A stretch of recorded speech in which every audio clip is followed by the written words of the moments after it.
নমস্কার বন্ধুরা, আমি আবার আমার রান্নাঘরে চলে এসেছি। আজকে আমি তোমাদের জন্য রান্না করে দেখাবো মাশরুমের একটা রেসিপি। তো এই আমি 200 গ্রামের মতো মাশরুম নিয়ে এসেছিলাম। এই 200 গ্রামের মতো মাশরুম, আর এখানটায় আমি নিয়েছি টমেটো, ছোট ছোট কুচো করে একটা টমেটো নিয়েছি, আর একটু বড় কুচো করে নিয়েছি। আর হচ্ছে ক্যাপসিকাম, একটু বড় পেঁয়াজের কুচো, আর হচ্ছে তোমার এখানটায় নিয়েছি হচ্ছে আদা, আর হচ্ছে তোমার রসুন আর লঙ্কা, কাঁচা লঙ্কা বাটা নিয়েছি, হচ্ছে দই, টক দই, আর কাজু আর পোস্ত বাটা, জিরে আর ধনে বাটা, ছোট ছোট পেঁয়াজ কুচোনো। ফোড়নের জন্য নেব তেজপাতা দুটো নিয়েছি, জিরে নিয়েছি, আর হচ্ছে লবঙ্গ নিয়েছি, আর নিয়েছি ছোট ছোট কয়েকটা এলাচ, 4-5টার মতো আমি এলাচ নিয়েছি। তো চলো, প্রথমে আমি এটাকে ধুয়ে পরিষ্কার করতে হবে। তো এটাকে পরিষ্কার করার জন্য আমি এখানে একটা ময়দা জল বানিয়ে রেখে দিয়েছিলাম ঘোলের মতো। তো এটার মধ্যে আমি একটা একটা করে কেটে কেটে আমি তোমাদের এটাকে ঢালবো। তো 200 গ্রাম নিয়েছি, একটু বেশি করে, ধরো 200-400 গ্রাম। তো আমি এটাকে এর মধ্যে ঢেলে দেবো, কেন মাশরুমের মধ্যে তো অনেকটা নোংরা থাকে, তোমরা সবাই জানো। তো মাশরুমটাকে এই ময়দার মধ্যে দিয়ে ভালো করে 2-3 বার করে ধুয়ে নিতে হবে।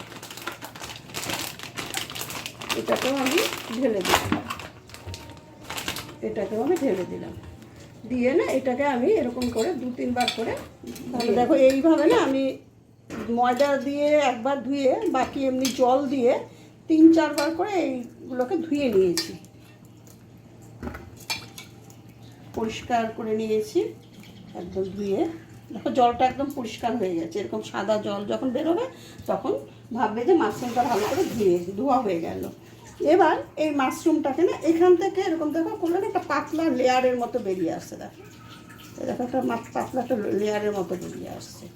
এরকম করে সব মাশরুমগুলোকে খোসা ছাড়িয়ে নিতে হবে, না হলে মুখের মধ্যে খুব একটা ভালো লাগবে না, শক্ত শক্ত থাকবে। তো জাস্ট এরকম করলে সব উঠে যাবে, আর তোমাকে কিছু করতেই হবে না। দেখো এরকম করে, দেখো পুরো এটাকে এরকম করে উঠিয়ে দিলাম, পুরো পরিষ্কার হয়ে গেল।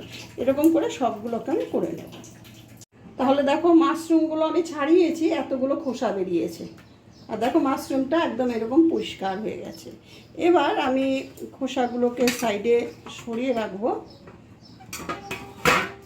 রেখে মাশরুমগুলোকে না এরকম 2 পিস করে নেব। আমি কেটে নিয়ে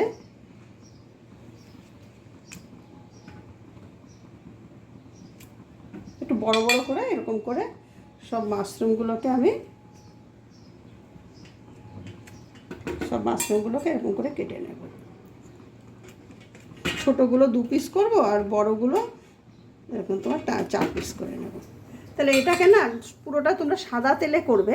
তো আমি প্রথমে অল্প একটুখানি সাদা তেল দিয়ে দিলাম, দিয়ে মাশরুমটাকে হালকা করে ভেজে নেব। বেশি করে ভাজবো না, অল্প করে ভাজবো। এই একটুখানি হলুদ দিয়ে দেবো, সামান্য একটু হলুদ দিয়ে এটাকে একটু ভাজা করে নেব, হালকা করে ভাজবো।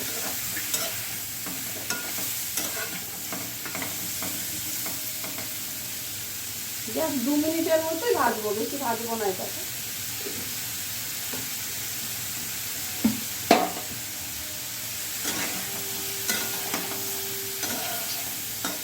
মাশরুমের মধ্যে কিছু জল থাকে, তো তোমরা কী করবে, জলটাকে পুরো শুকিয়ে নিয়ে তবে কিছু কাটবে, তা না হলে না এটা ভাজতে ভাজতে জল বেরোতে থাকে।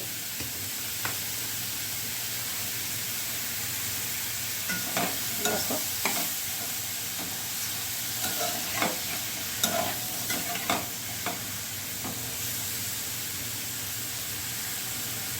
ভাজা হয়ে গেছে, এটা নামিয়ে নেবো এটাকে থালার মধ্যে। এবার আমি কড়াইয়ে তেল দেব। এবার আমি পরিমাণ মতো সাদা তেল দেব। তেলটা তোমার পরিমাণ মতো, তোমরা যে যেরকম খাবে সেরকম অবশ্যই দেবে তেলটা। এবার তেলটা গরম হয়ে গেলে ফোড়নে দেবো আমি তেজপাতা, জিরে, লবঙ্গ আর এলাচ ফোড়নে দেবো। একটু ফোড়নটা একটু হতে থাকুক।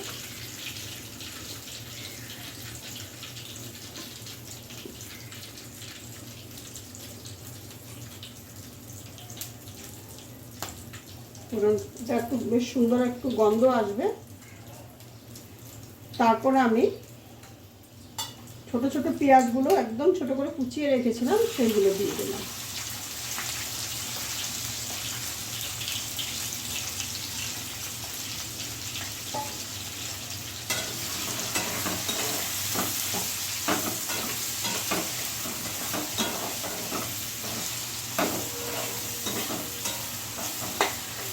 পেঁয়াজগুলো না ছোটো ছোটো করে কুচিয়ে রেখেছিলাম ওটা দিলাম।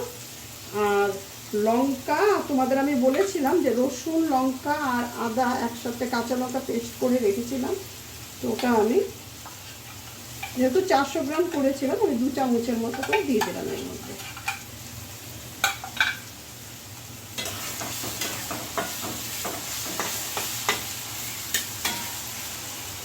তো ভাজা হচ্ছে, এবার আমি দেব 2 চামচের মতো জিরে আর ধনে বাটা।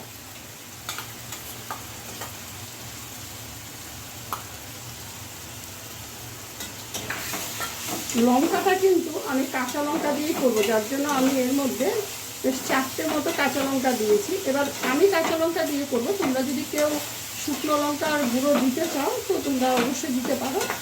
তো এইটা আমার একটু ফ্রাই হবে, ততক্ষণে আমি একটা না ঝোলের মতো বানাবো।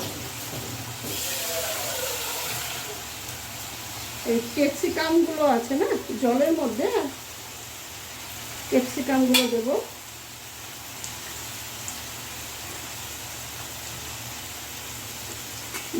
বড় বড় পেঁয়াজগুলো আমি কুচিয়ে রেখেছিলাম, আমি সেইটা দেব। তাহলে দেখো ক্যাপসিকাম দিয়ে দিলাম, বড় বড় পেঁয়াজগুলো দিয়ে দিলাম, আর টমেটোটাও আমি দিয়ে দেবো। দিয়ে এটাকে আমি একটু সেদ্ধ করে নেব। মানে এই যে সেদ্ধটা যে করবো সেই সেদ্ধটার মধ্যেই কিন্তু আমার ঝোলটা হবে, আর জলটা কিন্তু আমি ফেলবো না। এটা আমি একটু সেদ্ধ বসিয়ে দিলাম আর একটা গ্যাসের মধ্যে। এটা একটু সেদ্ধ হোক, আর মশলাটা আমার কষানো হচ্ছে। আর তোমরা কিন্তু মশলাটা একটু কষানোর সঙ্গে সঙ্গে কিন্তু নুনটা দেবে না। নুন দিলে কী হয়ে যায় তো, নুন দিলে জলটা ফট করে বেরিয়ে যায়, তো ওতেও অনেকটা টাইম লাগে। সেই জন্য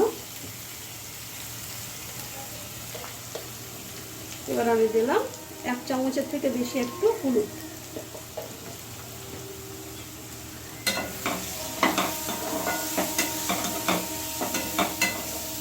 দিয়ে মশলাটাকে কষানো হবে।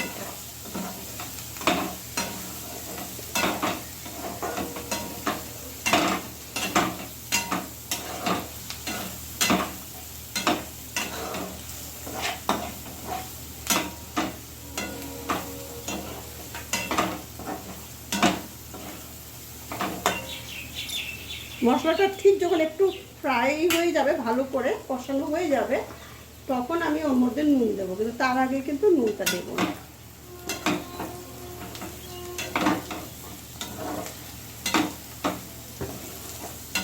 দেখো মোটামুটি মশলাটা আমার কষানো হয়ে এসছে। নিচের দিকটা মশলাটা কখন কষানো হবে তোমরা বুঝবে, যখন এই মশলাটা তোমরা কষাতে দেখবে নিচে বসে গেলে একটু হালকা চাপ দিলে উপরে উঠে পড়ছে, তার মানে কি আমার বুঝতে হবে এবার আমার মশলাটা কষানো হয়ে যাবে।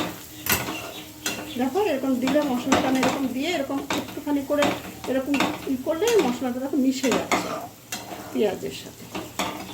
এবার আমি এর মধ্যে দিয়ে দেব ছোটো ছোটো করে যে তোমার টমেটোগুলো কুচিয়ে রেখেছিলাম, সেই টমেটো কুচোগুলো দিয়ে দেবো।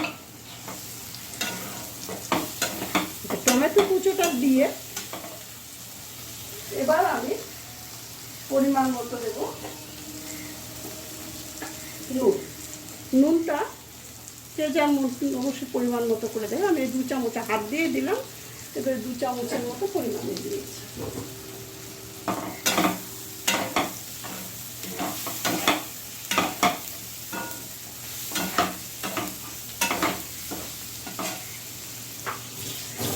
আর দেবো এবারে আমি কাশ্মীরি লঙ্কার গুঁড়ো। খুব তাড়াতাড়ি রান্নাটা হয়ে যায়, খুব বেশিক্ষণ কিন্তু তোমাদের এটা রান্না করতে টাইম লাগবে না। কাশ্মীরি লঙ্কার গুঁড়োটা তো তোমরা জানো বেশি ঝাল হয় না, ওটা একদম কালার হওয়ার জন্যে মেনলি।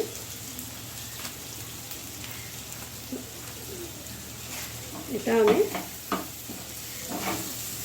2 চামচের মতো করে দিয়ে দিলাম কাশ্মীরি লঙ্কার গুঁড়ো। দেখো কালারটাও কি সুন্দর আসছে।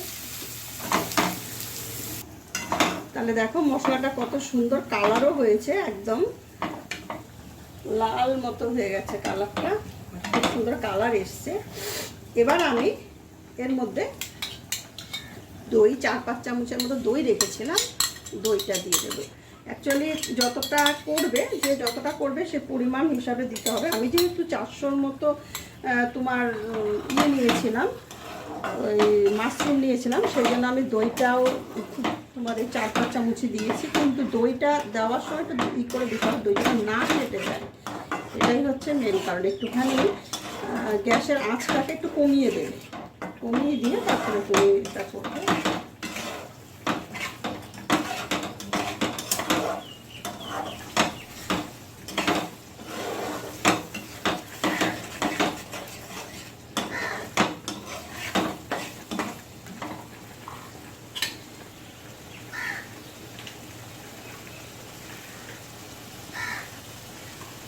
এটা একটুখানি কষাতে হবে দইটা দিয়ে মশলাটাকে আরেকবার।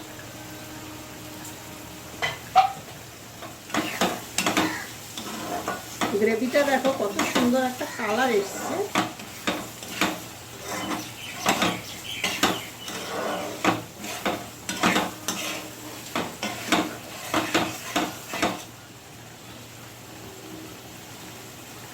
এবার না এই গ্রেভিটা যখন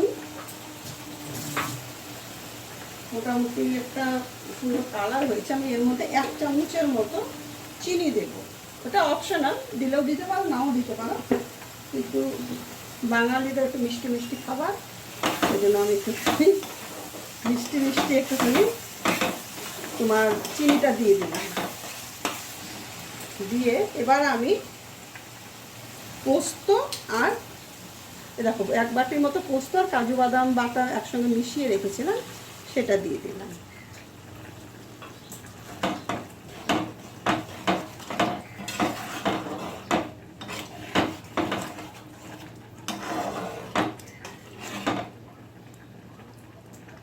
গ্রেভিটা একটুখানি ফুটো,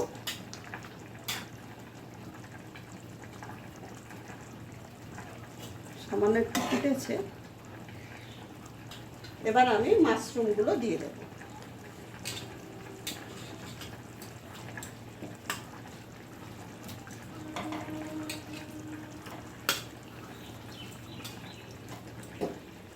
দেখো মাশরুমগুলো হালকা আমি ভেজে রেখেছিলাম, কিন্তু কতটা জল ছেড়েছে দেখো মাশরুমটার মধ্যে থেকে।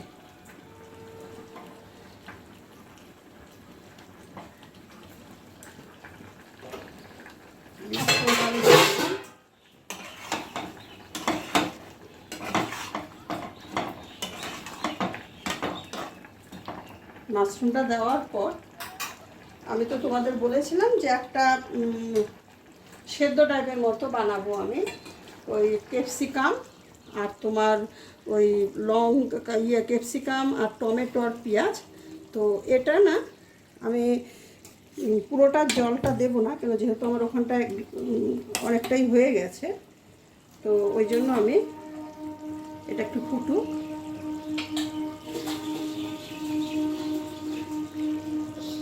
আমি একটুখানি জলটা কমিয়ে ঢেলে দিলাম।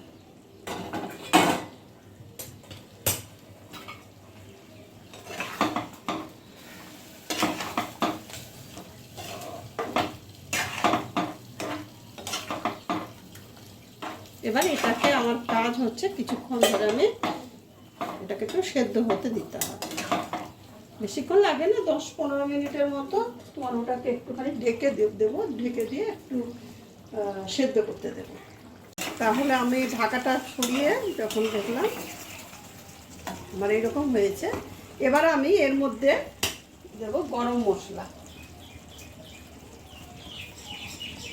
2 চামচের মতো, 4 চামচ, ছোটো 2 চামচের মতো গরম মশলা দিলাম। ব্যাস, এবার আমার রান্না কমপ্লিট। গ্যাস অফ করে দিই।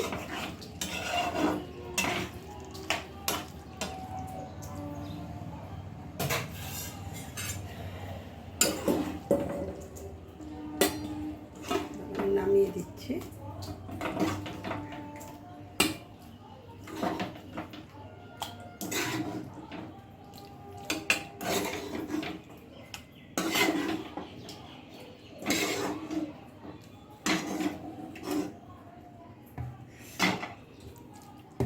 এবার আমি উপর থেকে একটু ধনেপাতা ছিটিয়ে দিলাম। তাহলে দেখো বন্ধুরা, এই হয়ে গেল আমার ধাপা টাইপের একটু তোমার মশলাদার মাশরুমের রেসিপি। তোমরা অবশ্যই একবার টেস্ট করবে, বানিয়ে কেমন হয়েছে বলবে। সাবস্ক্রাইব করে দিও, আমি আরও নতুন নতুন ভিডিও তোমাদের জন্য বানিয়ে নিয়ে আসবো। ভালো থেকো, নমস্কার।